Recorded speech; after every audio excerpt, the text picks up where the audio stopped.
Hi, welcome back to my channel, and today we're going to be talking about niches that are in demand in the psychology field, especially if you're thinking or are in private practice.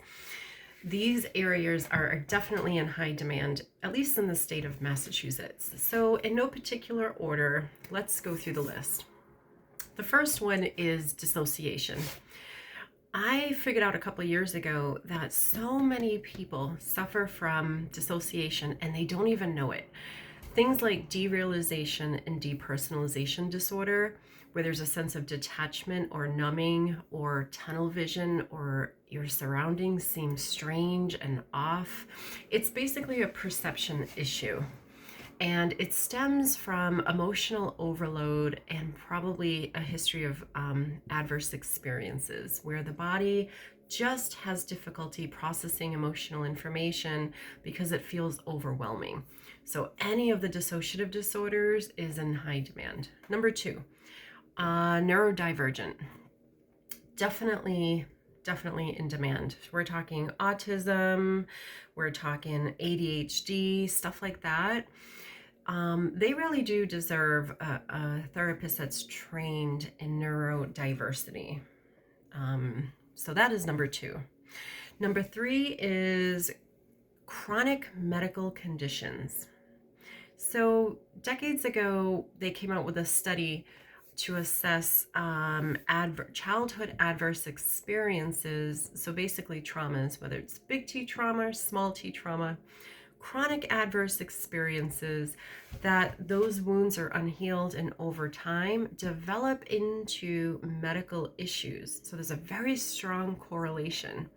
And I have lots of clients with chronic health issues, whether it is cancer, especially autoimmune diseases. That is skyrocketing for one reason or another. And folks are often needing stress management skills to help manage their just overall well-being. And they have a lot of inflammation in the body. That definitely has an impact on one's overall health. So chronic medical conditions, definitely in high demand. There is one more area that is definitely in demand, and that is menopause or perimenopausal women. And it's an area that needs more providers who support clients who are going through that stage in their life, because their hormones are all over the place, and irritability, sleep issues, mood instability, flashbacks, yada, yada, yada.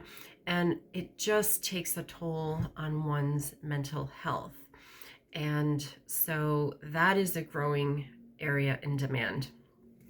And lastly, and I'm not to say that there's not a lot of other areas that maybe I'm not covering in this list, but these are the ones that stand out to me, at least in the area that I am in. So OCD has skyrocketed. I think what happened when COVID hit, it just kicked up all kinds of old traumas, and it is a little bit out of control. And there's not a lot of therapists that are trained in OCD. And I even for myself, I'm certified in EMDR therapy, but it's not recommended for folks with OCD because their brains just function differently, and EMDR can make their symptoms worse, actually. So I dip my toe in with clients who have OCD tendencies because sometimes EMDR does help them, but it is recommended that they see somebody who is specifically trained in OCD. So this is a short list, but a little insight into what is in demand in our area. And let me know what you think. What's going on in your area?